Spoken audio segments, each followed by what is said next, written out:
All right, just a reminder, you can change the playback speed, pause it, rewind it, rewatch it, but make sure you listen. Write the polynomial in standard form. When we're doing that, we're basically just looking at each term. Terms are separated by pluses and minuses. We're looking for the ones with the largest exponents to go first.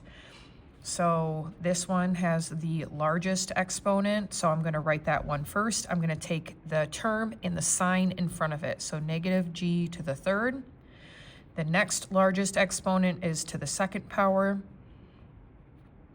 Next largest would be this one over here because it's g to the first power, and there's no sign in front, which means it's positive. And then over here, there's no variable, which means it would be g to the 0 power, or just the fact that it has no variable means that it has the lowest exponent. So this is in descending order because the exponents go 3, 2, 1, 0, and this is standard form. What kind of polynomial is this expression? Select 2. Monomial, binomial, trinomial, polynomial, linear, quadratic, cubic, and fourth degree. So these all are determined by how many terms, number of terms, and these ones are determined by the largest exponent. So it says, let's see, I have 3 terms, and the prefix for 3 is tri, so it is a trinomial, and the largest exponent is a 3, which means it is cubic.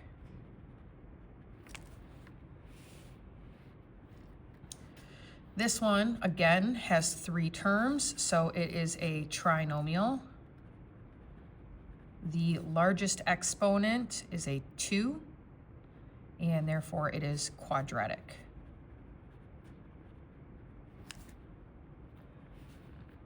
When we are simplifying here, we've got an addition sign between these 2 parentheses, which means we're just adding them.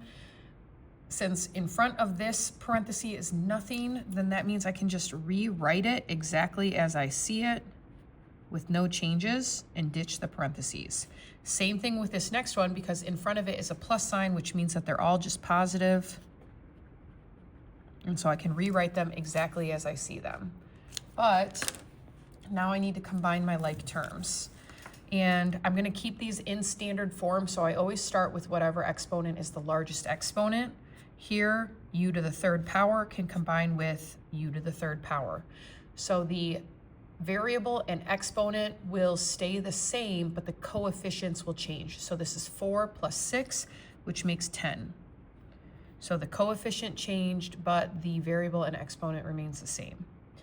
Then I've got u to the second power and no other u to the second power. So 4u to the second power is just going to be part of my answer. Next, this one does not have a variable, but this one does. U to the first power does not combine with anything else. And then I've got a constant and a constant. 2 and 8 make 10. Don't be afraid to pause it, rewind it, make sure you're listening. Same process, except, so here in front of this parenthesis, there's nothing, so I'm going to rewrite it, 4w squared minus 4w minus 8. But when I look at this next one, in front is a minus sign. This negative needs to distribute to everything inside the parentheses. So this was a positive 2w squared, but now it's negative. This was a positive 3w, now it's negative. This was negative, now it's positive. I'm going to combine my like terms, w to the second, w to the second. 4 minus 2 is 2. The variable and the exponent stay the same. I have w to the first, w to the first. Negative 4 minus 3 is negative 7. And then a constant and a constant. Negative 8 plus 6 is negative 2.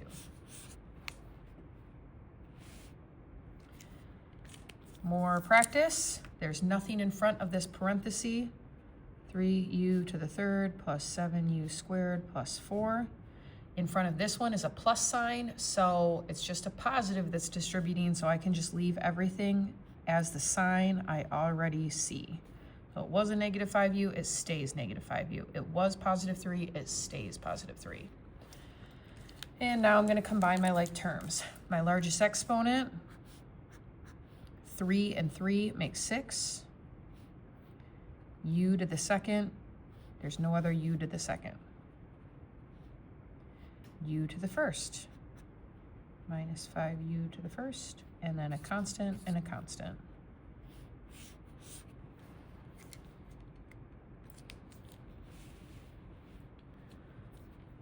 There's nothing in front of this one, so I can just ditch those parentheses. This negative needs to distribute to everything inside the parentheses. So it was positive 8w to the second, now it's negative 8w to the second. It was positive 3w, now it's negative 3w. It was negative 6, now it's positive 6. Combine our like terms. 6 minus 8 is negative 2. Negative 7 minus 3 is negative 10. Negative 8 plus 6 is negative 2. It's extremely similar to the last one. Next page. Here, we're mixing it up. Again, don't be afraid. Do what you need to do. This term is going to multiply to these two terms. So when we multiply, we are changing the count of our variables. So this 8x squared, it has to distribute to both terms. So when I multiply it to this first one, 8 times 4 is 32. X to the second times x to the second is x to the fourth. 8x squared times positive 4y to the 6. The 8 times the 4 is the positive 32. And those are not the same variable, so they just get squished together in the count. Their exponents won't change because I'm not changing how many there are. Remember, this just means x to the fourth. When you use an exponent, it means repeated multiplication. Same thing. Hit pause and try to do this one without me. This multiplies to the two terms inside. 7 times 5 is 35. A to the third, that's 1, 2, 3, is going to multiply to a to the 6 for a total of 9 a's. 7 times negative 2 is negative 14. And then I've got a to the third times b to the third, so that's a to the third, b to the third getting multiplied together. When there's no symbols in between, this means all three of these things are just getting multiplied together. 14 times a to the third times b to the third.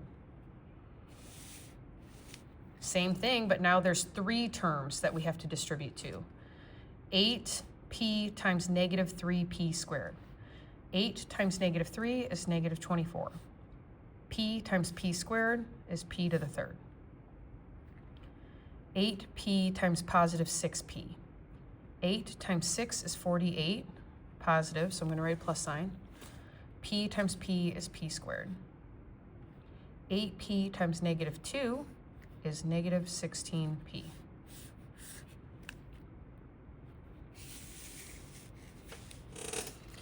We have a binomial times a binomial.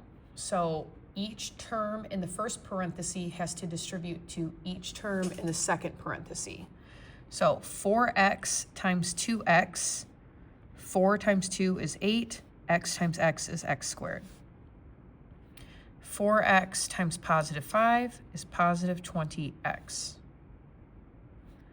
3 times 2x is positive 6x. Positive 3 times positive 5 is positive 15. Combine our like terms. That 20 and 6 make 26, so this is 8x squared plus 26x plus 15.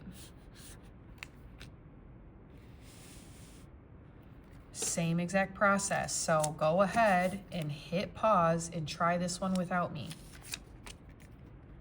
5h times 5h is 25h squared. 5h times -6 is -30h. -5 times 5h is -25h. -5 times -6 is +30. Combine your like terms. -30 minus 25 is -55.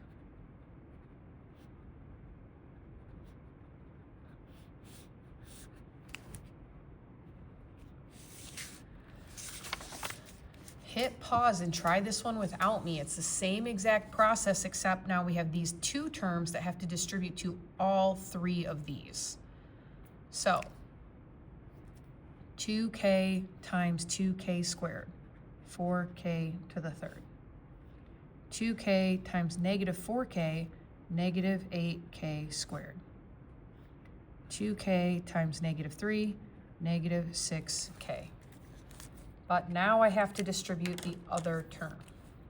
+3 times 2k squared, +6k squared. +3 times -4k, -12k. +3 times -3, -9. And now combine any like terms, starting with the highest exponent first. There are no other k to the third. Then I've got k to the second power, k to the second power. -8 plus 6 is -2. -6k minus 12k is -18k. And then this constant does not combine with anything else.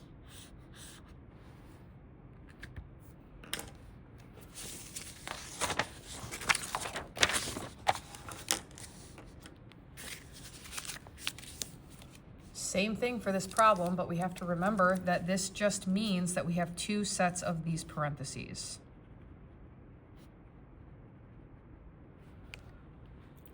And now I do the same thing I just did multiple times. 8m times 8m is 64m squared. 8m times +7 is +56m. +7 times 8m is +56m. +7 times +7 is +49. Combine like terms. 56 plus 56 is 112.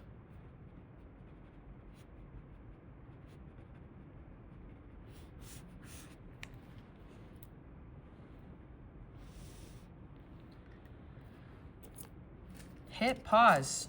Try this one without me. 4p times 4p is 16p squared. 4p times +6 is +24p. -6 times 4p is -24p. -6 times +6 is -36. +24p and -24p make 0p. These cancel each other out. So my final answer, 16p squared minus 36.